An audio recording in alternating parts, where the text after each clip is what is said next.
The Wouldbegoods by E. Nesbit, being the further adventures of the treasure seekers.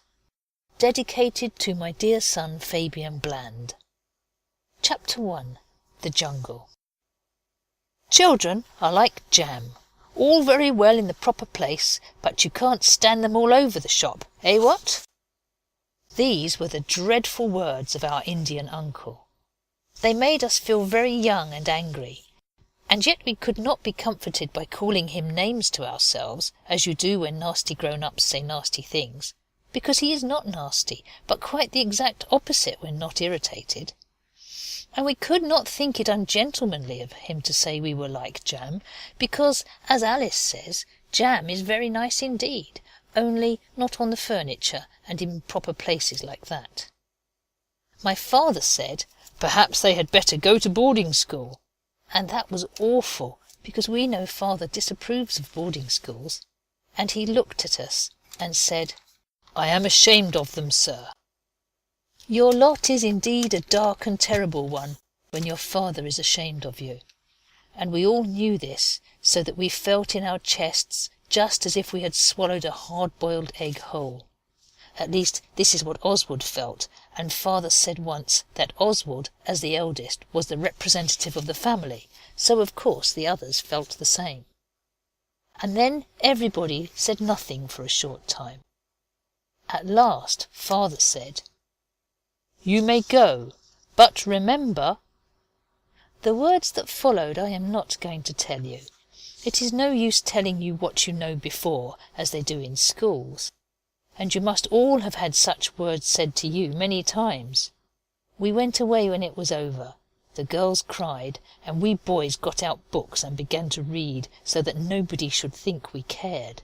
But we felt it deeply in our interior hearts, especially Oswald, who is the eldest and the representative of the family. We felt it all the more because we had not really meant to do anything wrong. We only thought perhaps the grown-ups would not be quite pleased if they knew, and that is different. Besides, we meant to put all the things back in their proper places when we had done with them, before anyone found out about it. But I must not anticipate. That means telling the end of the story before the beginning. I tell you this because it's so sickening to have words you don't know in a story and to be told to look them up in the dicker. We are the Bastables. Oswald, Dora, Dicky, Alice, Noel, and H.O. If you want to know why we call our youngest brother H.O., you can jolly well read The Treasure Seekers and find out. We were the treasure seekers, and we sought it high and low, and quite regularly, because we particularly wanted to find it. And at last we did not find it. But we were found by a good, kind Indian uncle who helped father with his business, so that father was able to take us all to live in a jolly big red house on Blackheath, instead of in the Lewisham Road where we lived when we were only poor but honest treasure seekers. When we were poor but honest, we always used to think that if only father had plenty of business, and we did not have to go short of pocket money and wear shabby clothes, I don't mind this myself, but the girls do, we should be happy and very, very good. And when we were taken to the beautiful big Blackheath house, we thought now all would be well, because it was a house with vineries and pineries, and gas and water and shrubberies and stabling, and replete with every modern convenience, like it says in Dyer and Hilton's list of eligible house property. I read all about it, and I have copied the words quite right. It is a beautiful house, all the furniture solid and strong, no casters off the chairs, and the tables not scratched, and the silver not dented, and lots of servants, and the most decent meals every day, and lots of pocket money. But it is wonderful how soon you get used to things, even the things you want most. Our watches, for instance. We wanted them frightfully. But when I had mine a week or two, after the mainspring got broken and was repaired at Bennett's in the village, I hardly cared to look at the works at all, and it did not make me feel happy in my heart any more. though, of course, I should have been very unhappy if it had been taken away from me. And the same with new clothes and new dinners and having enough of everything. You soon get used to it all, and it does not make you extra happy, although if you had it all taken away you would be very dejected. That's a good word, and one I have never used before. You get used to everything, as I said, and then you want something more.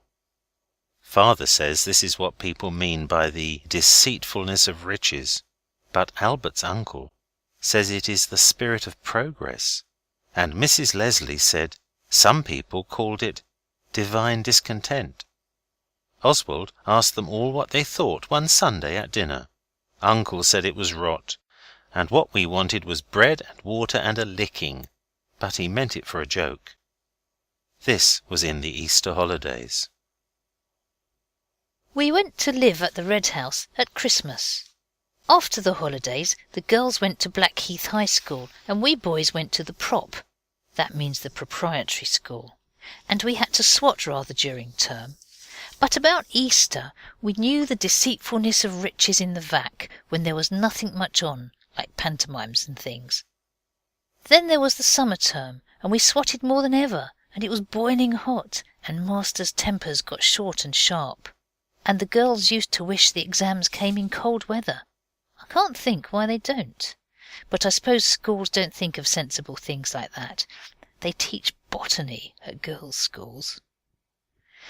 Then the midsummer holidays came, and we breathed again, but only for a few days. We began to feel as if we had forgotten something and did not know what it was. We wanted something to happen, only we didn't exactly know what. So we were very pleased when Father said, "I've asked Mr. Fawkes to send his children here for a week or two. You know, the kids who came at Christmas. You must be jolly to them and see they have a good time, don't you know?" We remembered them right enough. They were little pinky, frightened things, like white mice with very bright eyes. They had not been to our house since Christmas, because Dennis, the boy, had been ill, and they had been with an aunt at Ramsgate. Alice and Dora would have liked to get the bedrooms ready for the honoured guests, but a really good housemaid is sometimes more ready to say "don't" even than a general. So the girls had to chuck it. Jane only let them put flowers in pots on the visitors' mantelpieces, and then they had to ask the gardener which kind they might pick, because nothing worth gathering happened to be growing in our own gardens just then. Their train got in at 12:27. We all went to meet them. Afterwards I thought that was a mistake, because their aunt was with them, and she wore black with beady things and a tight bonnet, and she said when we took off our hats, "Who are you?" quite crossly. We said, "We are the Bastables. We've come to meet Daisy and Denny." The aunt is a very rude lady, and it made us sorry for Daisy and Denny when she said to them, "Are these the children? Do you remember them?" We weren't very tidy, perhaps because we'd been playing brigands in the shrubbery, and we knew that we should have to wash for dinner as soon as we got back anyhow, but still. Denny said he thought he remembered us, but Daisy said, "Of course they are," and then looked as if she was going to cry. So then the aunt called a cab and told the man where to drive, and put Daisy and Denny in, and then she said, "You two little girls may go too if you like, but you little boys must walk." So the cab went off and we were left. The aunt turned to us to say a last few words. We knew it would have been about brushing your hair and wearing gloves, so Oswald said "Goodbye" and turned haughtily away before she could begin, and so did the others. No one but that kind of black beady tight lady would say "little boys." She is like Miss Murdstone in David Copperfield. I should like to tell her so, but she would not understand. I don't suppose she has ever read anything but Markham's History and Mangle's Questions, improving books like that.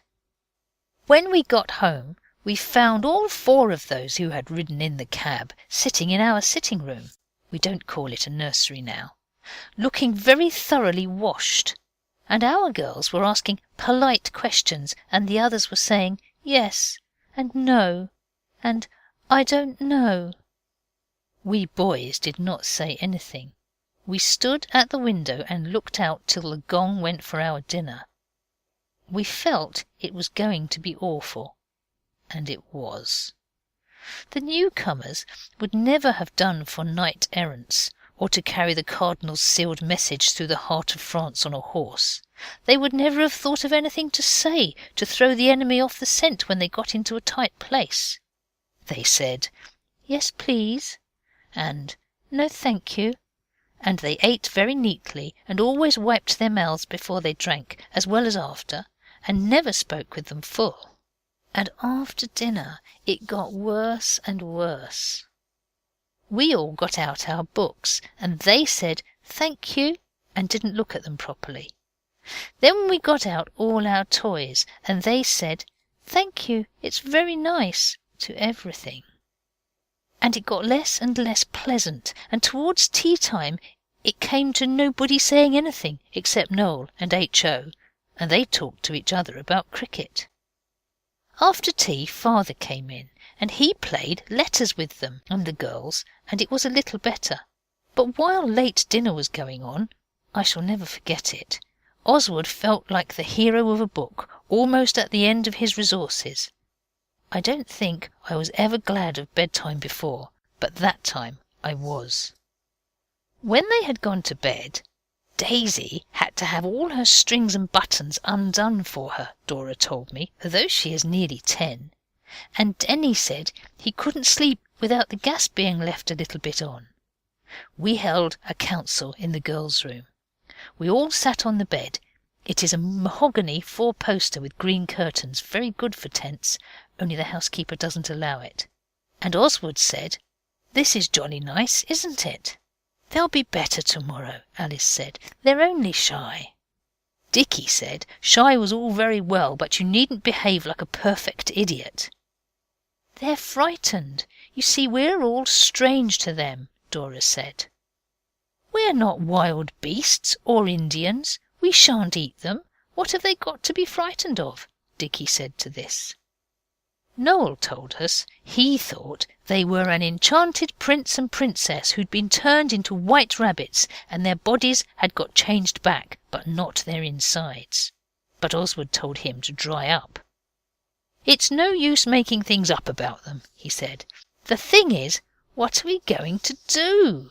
We can't have our holidays spoiled by these snivelling kids." "No," Alice said, "but they can't possibly go on snivelling forever. Perhaps they've got into the habit of it with that Murdstone aunt. She's enough to make anyone snivel." "All the same," said Oswald, "we jolly well aren't going to have another day like today. We must do something to rouse them from their snivelling what's its name, something sudden and decisive." "A booby trap," said H.O. "The first thing when they get up, and an apple pie bed at night." But Dora would not hear of it, and I own she was right. Suppose, she said, we could get up a good play, like we did when we were treasure seekers. We said, well, what? But she did not say. It ought to be a good long thing to last all day, Dicky said, and if they like, they can play, and if they don't, I'll read to them, Alice said. But we all said, no, you don't. If you begin that way, you'll have to go on. And Dicky added, I wasn't going to say that at all. I was going to say if they didn't like it, they could jolly well do the other thing. We all agreed that we must think of something, but we none of us could. And at last the council broke up in confusion because Mrs. Blake, she is the housekeeper, came up and turned off the gas. But next morning, when we were having breakfast, and the two strangers were sitting there so pink and clean, Oswald suddenly said, I know, we'll have a jungle in the garden. And the others agreed, and we talked about it till brek was over. The little strangers only said, I don't know, whenever we said anything to them. After brekker, Oswald beckoned his brothers and sisters mysteriously apart and said, Do you agree to let me be captain today because I thought of it? And they said they would. Then he said, We'll play Jungle Book, and I shall be Mowgli. The rest of you can be what you like, Mowgli's father and mother, or any of the beasts.' 'I don't expect they know the book,' said Noel. 'They didn't look as if they read anything, except at lesson times.' 'Then they can go on being beasts all the time,' Oswald said. 'Anyone can be a beast.' So it was settled. And now Oswald, Albert's uncle has sometimes said he is clever at arranging things, began to lay his plans for the jungle. The day was indeed well chosen. Our Indian uncle was away. Father was away. Mrs. Blake was going away, and the housemaid had an afternoon off. Oswald's first conscientious act was to get rid of the white mice, I mean the little good visitors. He explained to them that there would be a play in the afternoon, and that they could be what they liked, and gave them the Jungle Book to read the stories he told them to, all the ones about Mowgli. He led the strangers to a secluded spot among the sea-kale pots in the kitchen garden and left them. Then he went back to the others, and we had a jolly morning under the cedar talking about what we would do when Blackie was gone. She went just after our dinner. When we asked Denny what he would like to be in the play, it turned out he had not read the stories Oswald told him at all, but only the White Seal and Rikki Tikki. We then agreed to make the jungle first, and dress up for our parts afterwards. Oswald was a little uncomfortable about leaving the strangers alone all the morning, so he said Denny should be his aide-de-camp, and he was really quite useful. He is rather handy with his fingers, and things that he does up do not come untied. Daisy might have come too, but she wanted to go on reading, so we let her, which is the truest manners to a visitor. Of course the shrubbery was to be the jungle, and the lawn under the cedar a forest glade, and then we began to collect the things. The cedar lawn is just nicely out of the way of the windows. It was a jolly hot day, the kind of day when the sunshine is white and the shadows are dark grey, not black like they are in the evening. We all thought of different things. Of course, first we dressed up pillows in the skins of beasts and set them about on the grass to look as natural as we could. And then we got Pincher and rubbed him all over with powdered slate pencil to make him the right colour for Grey Brother. But he shook it all off, and it had taken an awful time to do. Then Alice said, "Oh, I know," and she ran off to Father's dressing-room and came back with the tube of crème de l'amande pour la barbe et lemon. And we squeezed it on Pincher and rubbed it in, and then the slate pencil stuff stuck all right, and he rolled in the dustbin of his own accord, which made him just the right colour. He is a very clever dog, but soon after he went off, and we did not find him till quite late in the afternoon. Denny helped with Pincher and with the wild beast skins, and when Pincher was finished he said, "Please, may I make some paper birds to put in the trees? I know how." And of course we said yes. And he only had red ink and newspapers, and quickly he made quite a lot of large paper birds with red tails. They didn't look half bad on the edge of the shrubbery. While he was doing this he suddenly said, or rather screamed, "Oh!" And we looked, and it was a creature with great horns and a fur rug, something like a bull and something like a minotaur, and I don't wonder Denny was frightened. It was Alice, and it was first class. Up to now, all was not lost beyond recall. It was the stuffed fox that did the mischief, and I am sorry to own it was Oswald who thought of it.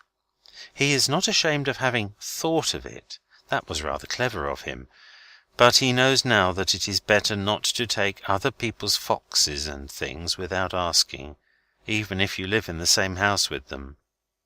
It was Oswald who undid the back of the glass case in the hall and got out the fox with the green and grey duck in its mouth. And when the others saw how awfully lifelike they looked on the lawn, they all rushed off to fetch the other stuffed things. Uncle has a tremendous lot of stuffed things. He shot most of them himself, but not the fox, of course. There was another fox's mask too, and we hung that in a bush to look as if the fox was peeping out. And the stuffed birds we all fastened on to the trees with string. The duck-bill what's-his-name looked very well sitting on its tail with the otter snarling at him. Then Dicky had an idea, and though not nearly so much was said about it afterwards as there was about the stuffed things, I myself think it was just as bad, though it was a good idea too. He just got the hose and put the end over a branch of the cedar tree. Then we got the steps they clean windows with, and let the hose rest on the top of the steps and run. It was to be a waterfall, but it ran between the steps and was only wet and messy, so we got Father's mackintosh and Uncle's and covered the steps with them, so that the water ran down all right and was glorious, and it ran away in a stream across the grass where we had dug a little channel for it, and the otter and the duck-bill thing were as if in their native haunts. I hope all this is not very dull to read about. I know it was jolly good fun to do. Taking one thing with another, I don't know that we ever had a better time while it lasted. We got all the rabbits out of the hutches and put pink paper tails on them and hunted them with horns made out of the Times. They got away somehow, and before they were caught next day they had eaten a good many lettuces and other things. Oswald is very sorry for this. He rather likes the gardener. Denny wanted to put paper tails on the guinea pigs, and it was no use our telling him that there was nothing to tie the paper on to. He thought we were kidding until we showed him, and then he said, "Well, never mind," and got the girls to give him bits of the blue stuff left over from their dressing gowns. "I'll make them sashes to tie round their middles," he said. And he did, and the bows stuck up on the tops of their backs. One of the guinea pigs was never seen again, and the same with the tortoise when we had done his shell with vermilion paint. He crawled away and returned no more. Perhaps someone collected him and thought he was an expensive kind unknown in these cold latitudes. The lawn under the cedar was transformed into a dream of beauty. What with the stuffed creatures and the paper-tailed things and the waterfall, and Alice said, "I wish the tigers did not look so flat, for of course with pillows you can only pretend it is a sleeping tiger getting ready to make a spring out at you. It is difficult to prop up tiger skins in a lifelike manner when there are no bones inside them, only pillows and sofa cushions." "What about the beer stands?" I said. And we got 2 out of the cellar. With bolsters and string we fastened insides to the tigers, and they were really fine. The legs of the beer stands did for tigers' legs. It was indeed the finishing touch. Then we boys put on just our bathing drawers and vests, so as to be able to play with the waterfall without hurting our clothes. I think this was thoughtful. The girls only tucked up their frocks and took their shoes and stockings off. H.O. painted his legs and his hands with Condy's fluid to make him brown, so that he might be Mowgli, although Oswald was captain and had plainly said he was going to be Mowgli himself. Of course the others weren't going to stand that, so Oswald said, "Very well, nobody asked you to brown yourself like that, but now you've done it, you've simply got to go and be a beaver, and live in the dam under the waterfall until it washes off." He said he didn't want to be beavers, and Noel said, "Don't make him. Let him be the bronze statue in the palace gardens that the fountain plays out of." So we let him have the hose and hold it up over his head. It made a lovely fountain, only he remained brown. So then Dicky and Oswald and I did ourselves brown too, and dried H.O. as well as we could with our handkerchiefs, because he was just beginning to snivel. The brown did not come off any of us for days. Oswald was to be Mowgli, and we were just beginning to arrange the different parts.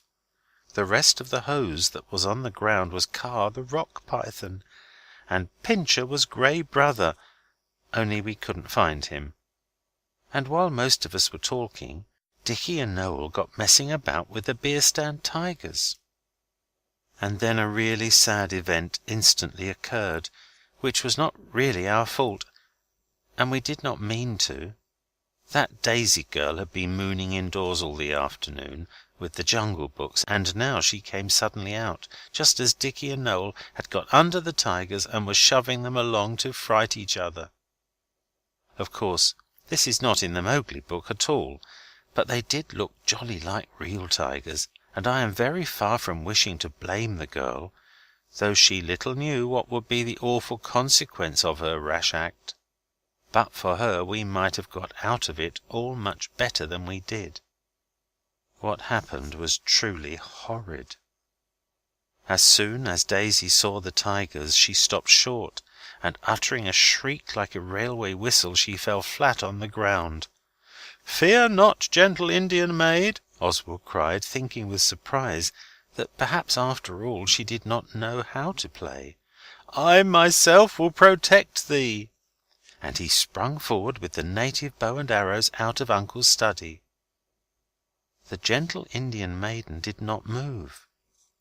"Come hither," Dora said. "Let us take refuge in yonder cover while this good knight does battle for us." Dora might have remembered that we were savages, but she did not. And that is Dora all over. And still the Daisy girl did not move. Then we were truly frightened.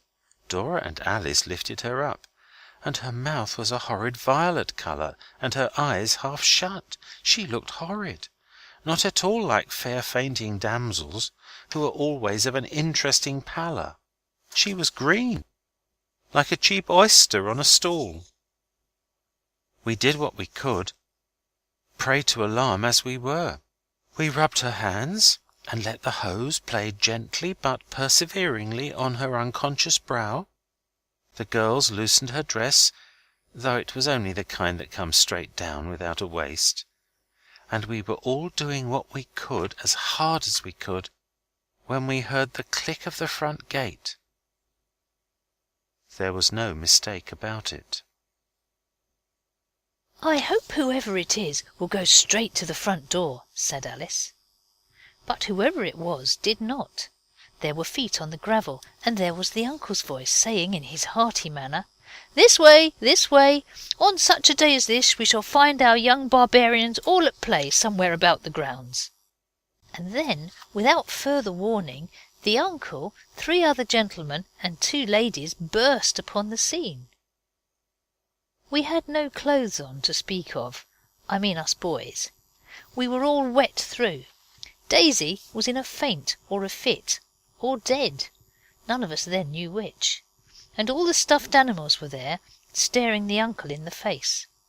Most of them had got a sprinkling, and the otter and the duck-billed brute were simply soaked, and 3 of us were dark brown. Concealment, as so often happens, was impossible.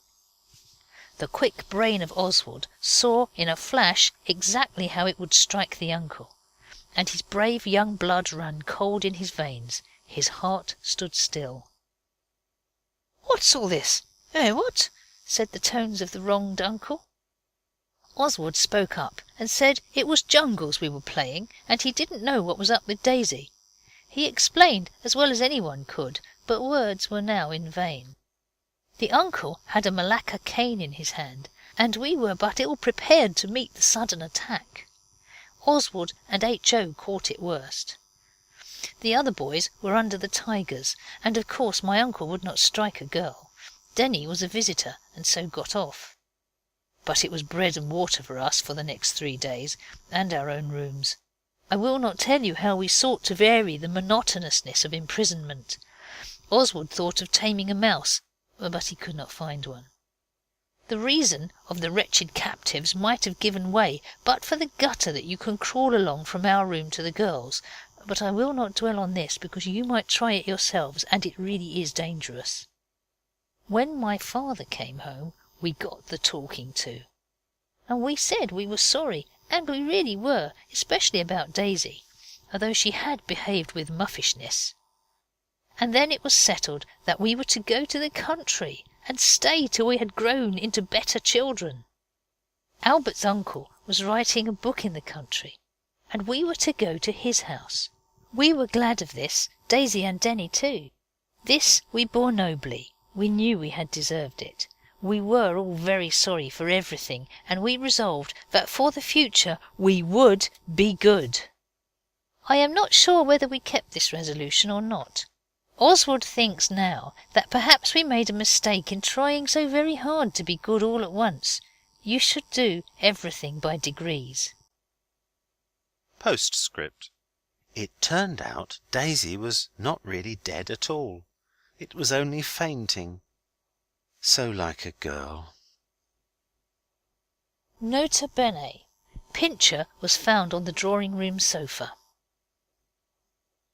Appendix. I have not told you half the things we did for the jungle. For instance, about the elephant's tusks and the horsehair sofa cushions and Uncle's fishing boots. End of chapter 1. Chapter 2. The Wouldbegoods. When we were sent down into the country to learn to be good, we felt it was rather good business, because we knew our being sent there was really only to get us out of the way for a little while, and we knew right enough that it wasn't a punishment, though Mrs. Blake said it was, because we had been punished thoroughly for taking the stuffed animals out and making a jungle on the lawn with them and the garden hose. And you cannot be punished twice for the same offence. This is the English law. At least I think so. And at any rate, no one would punish you 3 times, and we had had the Malacca cane and the solitary confinement, and the uncle had kindly explained to us all that all ill feeling between him and us was wiped out entirely by the bread and water we had endured. And what with the bread and water and being prisoners and not being able to tame any mice in our prisons, I quite feel that we had suffered it up thoroughly, and now we could start fair. I think myself that descriptions of places are generally dull, but I have sometimes thought that this was because the authors do not tell you what you truly want to know. However, dull or not, here goes, because you won't understand anything unless I tell you what the place was like. The Moat House was the one we went to stay at. There has been a house there since Saxon times. It is a manor, and a manor goes on having a house on it, whatever happens. The Moat House was burnt down once or twice in ancient centuries, I don't remember which, but they always built a new one, and Cromwell's soldiers smashed it about, but it was patched up again. It is a very odd house. The front door opens straight into the dining room, and there are red curtains and a black and white marble floor like a chessboard, and there is a secret staircase, only it is not secret now, only rather rickety. It is not very big, but there is a watery moat all round it with a brick bridge that leads to the front door. Then, on the other side of the moat, there is the farm, with barns and oast houses and stables, or things like that. And the other way, the garden lawn goes on until it comes to the churchyard. The churchyard is not divided from the garden at all, except by a little grass bank. In the front of the house there is more garden, and the big fruit garden is at the back. The man the house belongs to likes new houses, so he built a big one with conservatories and a stable with a clock in a turret on the top, and he left the Moat House. And Albert's uncle took it, and my father was to come down sometimes from Saturday to Monday, and Albert's uncle was to live with us all the time, and he would be writing a book, and we were not to bother him, but he would give an eye to us. I hope all this is plain. I have said it as short as I can. We got down rather late, but there was still enough light to see the big bell hanging at the top of the house. The rope belonging to it went right down the house, through our bedroom to the dining room. H.O. saw the rope and pulled it while he was washing his hands for supper, and Dickie and I let him, and the bell tolled solemnly. Father shouted to him not to, and we went down to supper. But presently there were many feet trampling on the gravel, and Father went out to see. When he came back he said, "The whole village, or half of it, has come up to see why the bell rang. It's only rung for fires or burglars. Why can't you kids let things alone?" Albert's uncle said, "Bed follows supper as the fruit follows the flower. They'll do no more mischief tonight, sir. Tomorrow I will point out a few of the things to be avoided in this bucolic retreat." So it was bed directly after supper, and that was why we did not see much that night. But in the morning we were all up rather early, and we seemed to have awakened in a new world rich in surprises beyond the dreams of anybody, as it says in the quotation. We went everywhere we could in the time, but when it was breakfast time we felt we had not seen half or a quarter. The room we had breakfast in was exactly like in a story, black oak panels and china in corner cupboards with glass doors. These doors were locked. There were green curtains and honeycomb for breakfast. After brekker my father went back to town, and Albert's uncle went too to see publishers. We saw them to the station, and Father gave us a long list of what we weren't to do. It began with, "Don't pull ropes unless you are quite sure what will happen at the other end," and it finished with, "For goodness sake try to keep out of mischief till I come down on Saturday." There were lots of other things in between. We all promised we would, and we saw them off and waved till the train was quite out of sight. Then we started to walk home.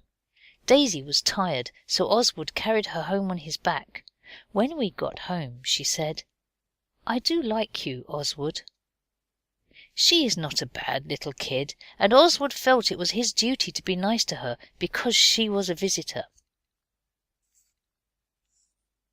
Then we looked all over everything. It was a glorious place. You did not know where to begin.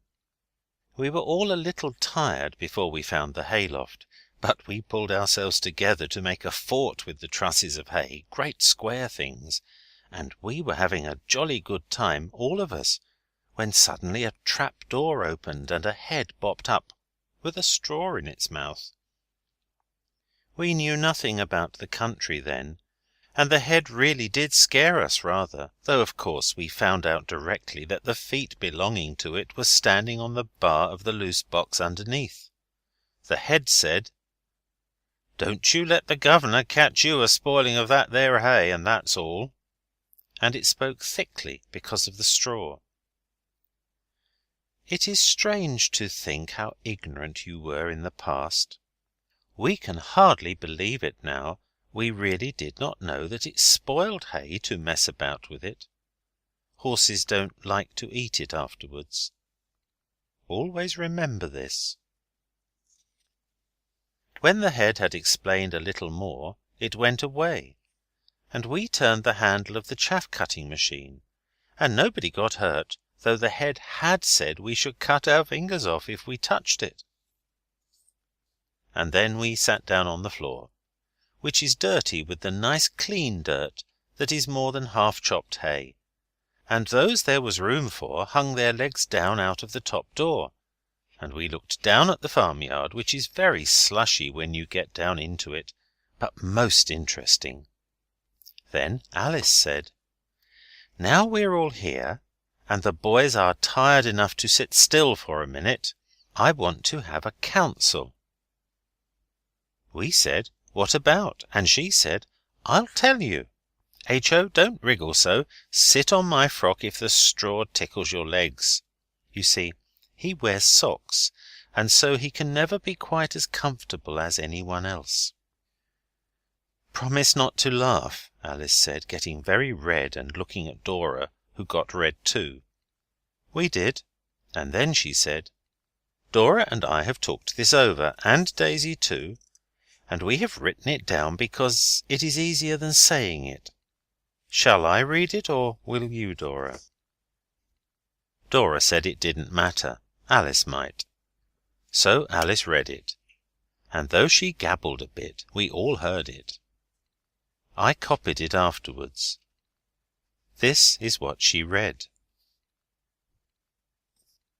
New Society for Being Good in.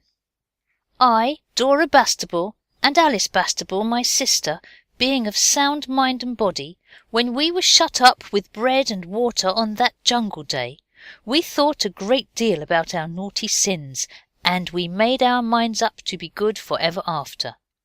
And we talked to Daisy about it, and she had an idea. So we want to start a society for being good in. It's Daisy's idea, but we think so too.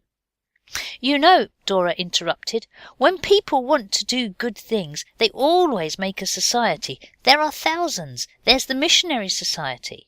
Yes, said Alice, and the Society for the Prevention of Something or Other, and the Young Men's Mutual Improvement Society, and the SPG. What's the SPG? Oswald asked. Society for the Propagation of the Jews, of course, said Noel, who cannot always spell. No, it isn't, but do let me go on. Alice did go on. We promise to get up a society with a chairman and a treasurer and secretary, and keep a journal book saying what we've done. If that doesn't make us good, it won't be my fault. The aim of the society is nobleness and goodness, and great and unselfish deeds. We wish not to be such a nuisance to grown-up people and to perform prodigies of real goodness. We wish to spread our wings. Here Alice read very fast. She told me afterwards Daisy had helped her with that part, and she thought when she came to the wings they sounded rather silly. To spread our wings and rise above the kind of interesting things that you ought not to do, but to do kindness to all, however low and mean. Denny was listening carefully. Now he nodded 3 or 4 times. Little words of kindness, he said, little deeds of love, make this earth an eagle like the one above. This did not sound right, but we let it pass because an eagle does have wings, and we wanted to hear the rest of what the girls had written. But there was no rest. That's all, said Alice. And Daisy said, don't you think it's a good idea? That depends, Oswald answered. Who is president, and what you mean by being good? Oswald did not care very much for the idea himself, because being good is not the sort of thing he thinks it is proper to talk about, especially before strangers. But the girls and Denny seemed to like it, so Oswald did not say exactly what he thought, especially as it was Daisy's idea. This was true politeness. I think it would be nice, Noel said, if we made it a sort of play. Let's do the Pilgrim's Progress. We talked about that for some time, but it did not come to anything because we all wanted to be Mr. Greatheart, except H.O., who wanted to be the lions. And you could not have lions in a society for goodness. Dicky said he did not wish to play if it meant reading books about children who die. He really felt just as Oswald did about it, he told me afterwards. But the girls were looking as if they were in Sunday school, and we did not wish to be unkind. At last Oswald said, well, let's draw up the rules of the society and choose the president and settle the name. Dora said Oswald should be president, and he modestly consented. She was secretary, and Denny treasurer, if we ever had any money. Making the rules took us all the afternoon. They were these. Rules. Number 1. Every member is to be as good as possible. Number 2. There is to be no more jaw than necessary about being good. Oswald and Dicky put that rule in. Number 3. No day must pass without our doing some kind action to a suffering fellow creature. Number 4. We are to meet every day or as often as we like. Number 5. We are to do good to people we don't like as often as we can. Number 6. No one is to leave the society without the consent of all the rest of us. Number 7. The society is to be kept a profound secret from all the world except us. Number 8. The name of our society is... And when we got as far as that, we all began to talk at once. Dora wanted it called the Society for Humane Improvement. Denny said the Society for Reformed Outcast Children. But Dickie said, no, we really were not as bad as all that. Then H.O. said, call it the Good Society. Or the Society for Being Good In, said Daisy. Or the Society of Goods, said Noel. That's priggish, said Oswald. Besides, we don't know whether we shall be so very.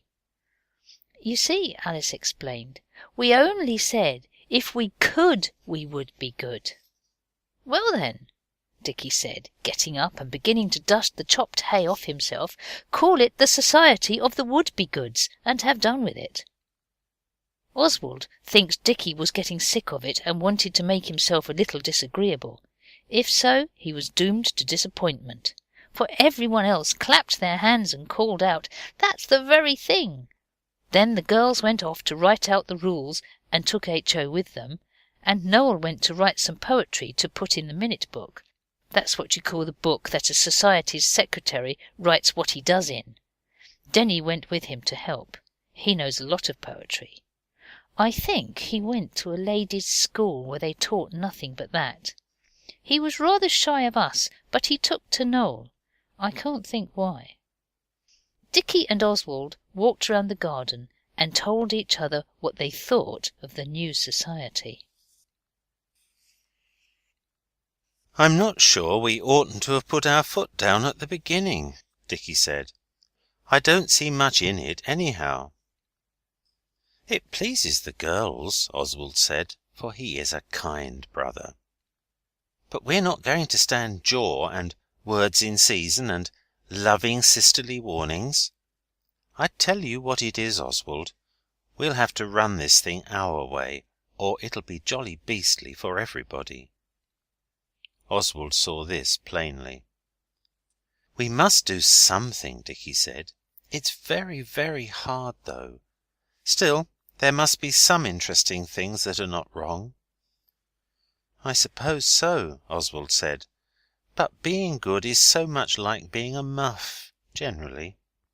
Anyhow, I'm not going to smooth the pillows of the sick, or read to the aged poor, or any rot out of Ministering Children." "No more am I," Dickie said. He was chewing a straw like the head had in its mouth. "But I suppose we must play the game fair. Let's begin by looking out for something useful to do. Something like mending things or cleaning them, not just showing off. Boys in books chop kindling wood and save their pennies to buy tea and tracts." "Little beasts," said Dick. "I say, let's talk about something else." And Oswald was glad to, for he was beginning to feel jolly uncomfortable. We were all rather quiet at tea, and afterwards Oswald played draughts with Daisy, and the others yawned. I don't know when we've had such a gloomy evening, and everyone was horribly polite and said please and thank you far more than requisite.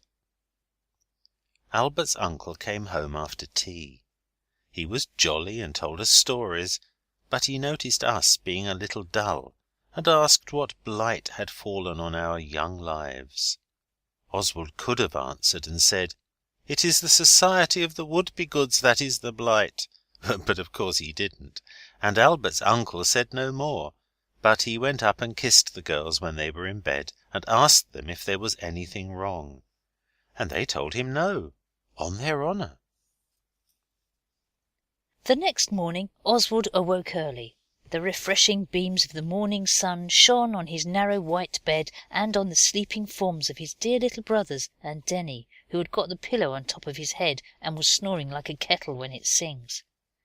Oswald could not remember at first what was the matter with him, and then he remembered the Wouldbegoods and wished he hadn't.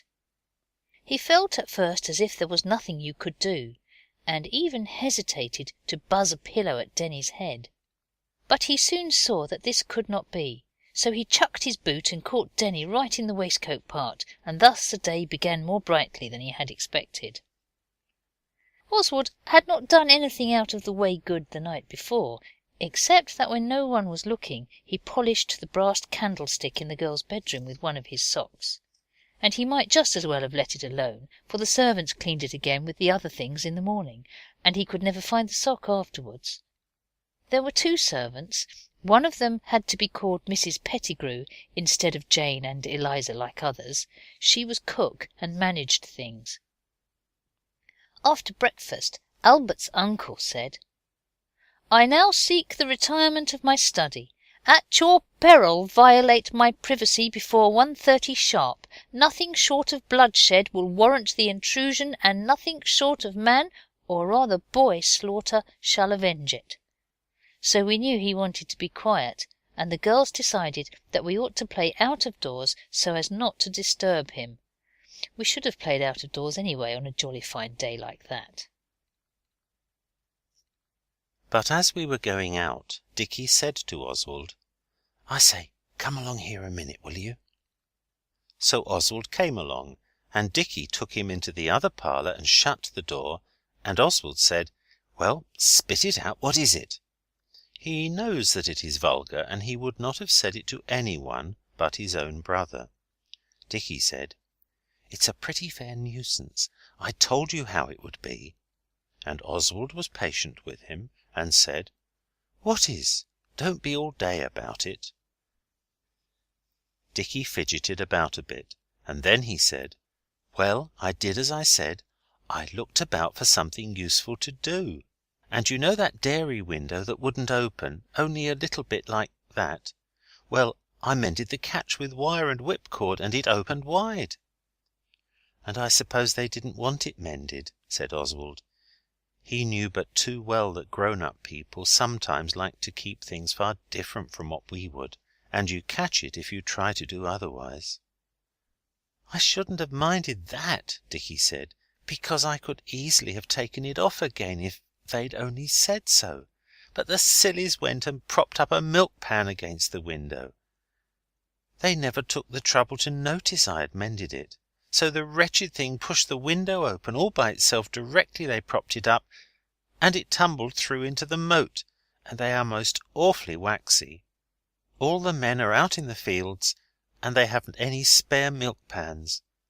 If I were a farmer, I must say I wouldn't stick at an extra milk-pan or 2. Accidents must happen sometimes. I call it mean." Dicky spoke in savage tones, but Oswald was not so unhappy, first because it wasn't his fault, and next because he is a far-seeing boy. "Never mind," he said kindly. "Keep your tail up. We'll get the beastly milk-pan out all right. Come on." He rushed hastily to the garden and gave a low signifying whistle, which the others know well enough to mean something extra being up. And when they were all gathered round him, he spoke. "Fellow countrymen," he said, "we are going to have a rousing good time." "It's nothing naughty, is it?" Daisy asked, "like the last time you had that was rousingly good?" Alice said, "Shh!" and Oswald pretended not to hear. "A precious treasure," he said, "has inadvertently been laid low in the moat by one of us." "The rotten thing tumbled in by itself," Dicky said. Oswald waved his hand and said, "Anyhow, it's there. It is our duty to restore it to its sorrowing owners.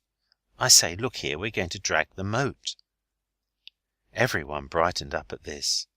It was our duty, and it was interesting too. This is very uncommon. So we went out to where the orchard is, at the other side of the moat. There were gooseberries and things on the bushes, but we did not take any till we had asked if we might. Alice went and asked. Mrs. Pettigrew said, "Law, I suppose so. You'd eat 'em anyhow, leave or no leave." She little knows the honourable nature of the house of Bastable, but she has much to learn. The orchard slopes gently down to the dark quarters of the moat. We sat there in the sun and talked about dragging the moat, till Denny said, "How do you drag moats?" And we were speechless, because though we had read many times about a moat being dragged for missing heirs and lost wills, we really had never thought about exactly how it was done. "Grappling irons are right, I believe," Denny said, "but I don't suppose they'd have any at the farm." And we asked, and found they had never even heard of them. I think myself he meant some other word, but he was quite positive. So then we got a sheet off Oswald's bed, and we all took our shoes and stockings off, and we tried to see if the sheet would drag the bottom of the moat, which is shallow at that end. But it would keep floating on the top of the water. And when we tried sewing stones into one end of it, it stuck on something in the bottom, and when we got it up, it was torn. We were very sorry, and the sheet was in an awful mess, but the girls said they were sure they could wash it in a basin in their room, and we thought, as we had torn it anyway, we might as well go on. That washing never came off. "No human being," Noel said, "knows half the treasures hidden in this dark tarn." And we decided we would drag a bit more at that end and work gradually round to under the dairy window where the milk pan was. We could not see that part very well because of the bushes that grow between the cracks of the stones where the house goes down into the moat. And opposite the dairy window the barn goes straight down into the moat too. It's like pictures of Venice, but you cannot get opposite the dairy window anyhow. We got the sheet down again when we had tied the torn parts together in a bunch with a string, and Oswald was just saying, "Now then, my hearties, pull together, pull with a will, 1, 2, 3, when suddenly Dora dropped her bit of the sheet with a piercing shriek and cried out, "Oh, it's all wormy at the bottom, I felt them wriggle," and she was out of the water almost before the words were out of her mouth.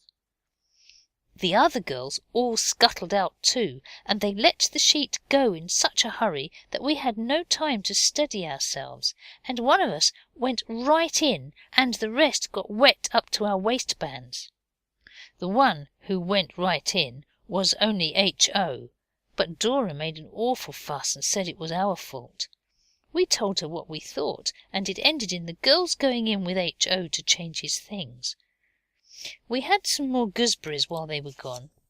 Dora was in an awful wax when she went away, but she is not of a sullen disposition, although sometimes hasty, and when they all came back we saw that it was all right, so we said, "What shall we do now?"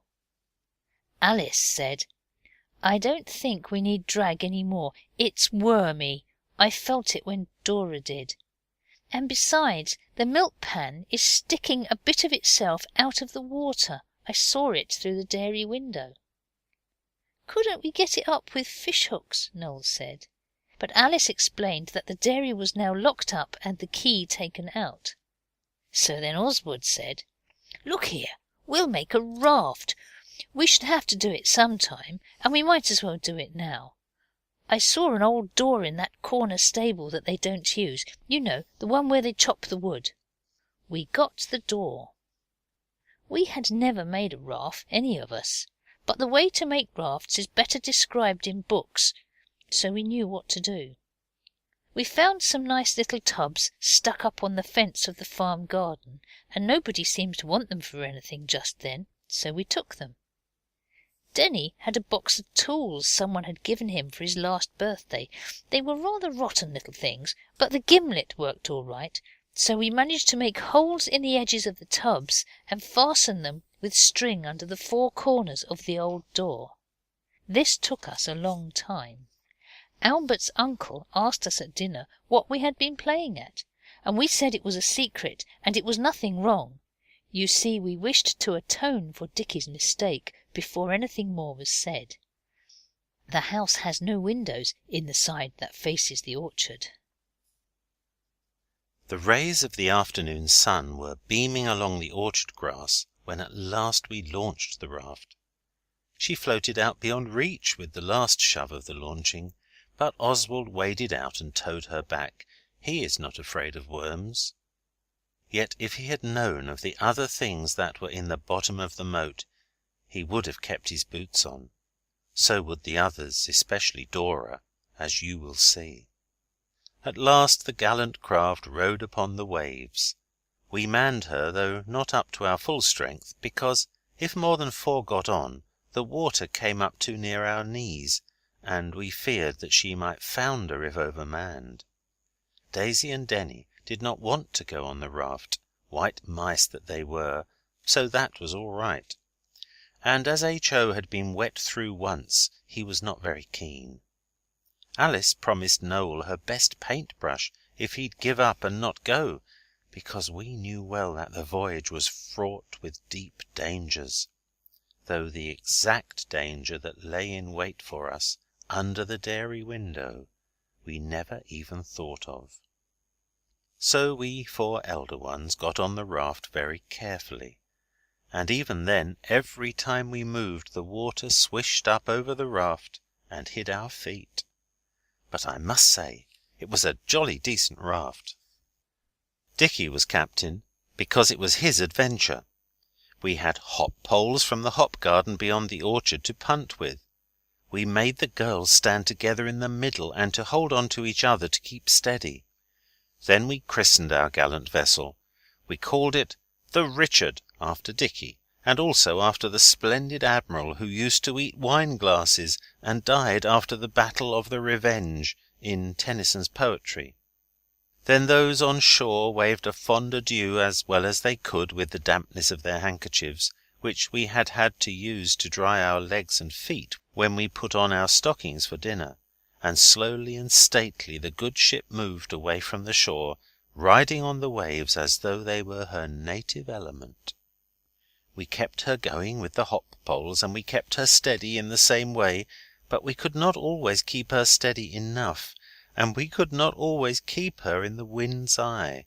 That is to say, she went where we did not want, and once she bumped her corner against the barn wall, and all the crew had to sit down suddenly to avoid falling overboard into a watery grave. Of course, then the waves swept her decks, and when we got up again we said that we should have to change completely before tea. But we pressed on undaunted, and at last our saucy craft came into port, under the dairy window, and there was the milk pan for whose sake we had endured such hardships and privations, standing on its edge quite quietly. The girls did not wait for orders from the captain, as they ought to have done, but they cried out, "Oh, here it is!" and they both reached out to get it. Anyone who has pursued a naval career will see that of course the raft capsized. For a moment it felt like standing on the roof of the house, and the next moment the ship stood up on end and shot the whole crew into the dark waters. Well, boys can swim all right. Oswald has swum 3 times across the Ladywell swimming baths at the shallow end, and Dicky is nearly as good.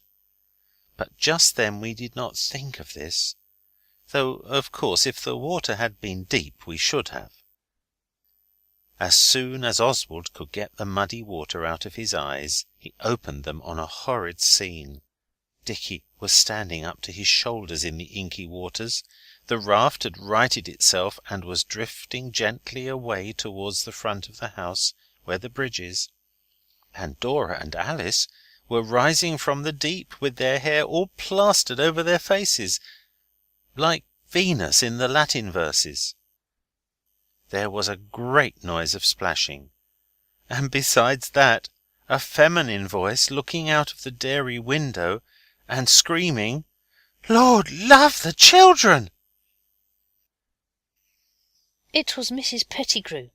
She disappeared at once, and we were sorry we were in such a situation that she would be able to get at Albert's uncle before we could. Afterwards we were not so sorry. Before a word could be spoken about our desperate position, Dora staggered a little in the water and suddenly shrieked, "Oh, my foot! Oh, it's a shark, I know, or a crocodile!"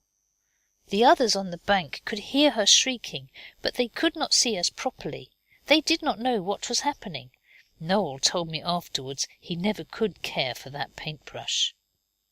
Of course we knew it could not be a shark, but I thought of pike, which are large and very angry always, and I caught hold of Dora. She screamed without stopping. I shoved her along to where there was a ledge of brickwork and shoved her up till she could sit on it. Then she got her foot out of the water, still screaming. It was indeed terrible. The thing she had thought was a shark came up with her foot, and it was a horrid, jagged old meat tin, and she had put her foot right into it. Oswald got it off, and directly he did so, blood began to pour from the wounds. The tin edges had cut it in several spots. It was very pale blood, because her foot was wet, of course. She stopped screaming and turned green. I thought she was going to faint, like Daisy did on the Jungle Day. Oswald held her up as well as he could, but it really was one of the least agreeable moments in his life. For the raft was gone, and she couldn't have waded back anyway, and we didn't know how deep the moat might be in other places. But Mrs. Pettigrew had not been idle. She is not a bad sort, really. Just as Oswald was wondering whether he could swim after the raft and get it back, a boat's nose shot out from under a dark archway a little further up under the house. It was the boathouse, and Albert's uncle had got the punt and took us back in it. When we had regained the dark arch where the boat lives, we had to go up the cellar stairs. Dora had to be carried. There was but little to be said to us that day. We were sent to bed, those who had not been on the raft the same as the others, for they owned up all right, and Albert's uncle is the soul of justice. Next day but one was Saturday. Father gave us a talking to, with other things. The worst was when Dora couldn't get her shoe on, so they sent for the doctor, and Dora had to lie down for ever so long. It was indeed poor luck.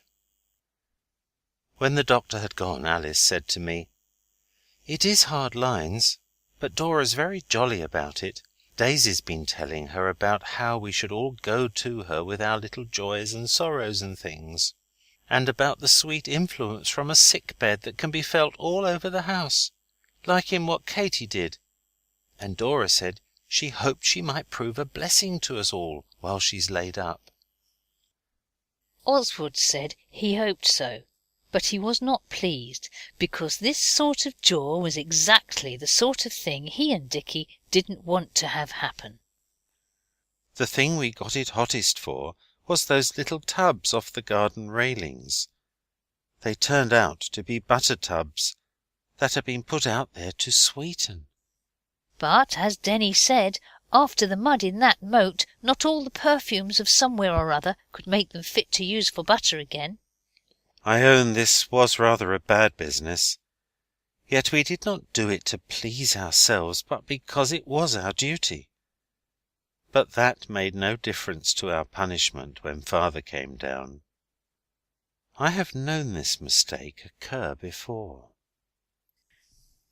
End of chapter 2.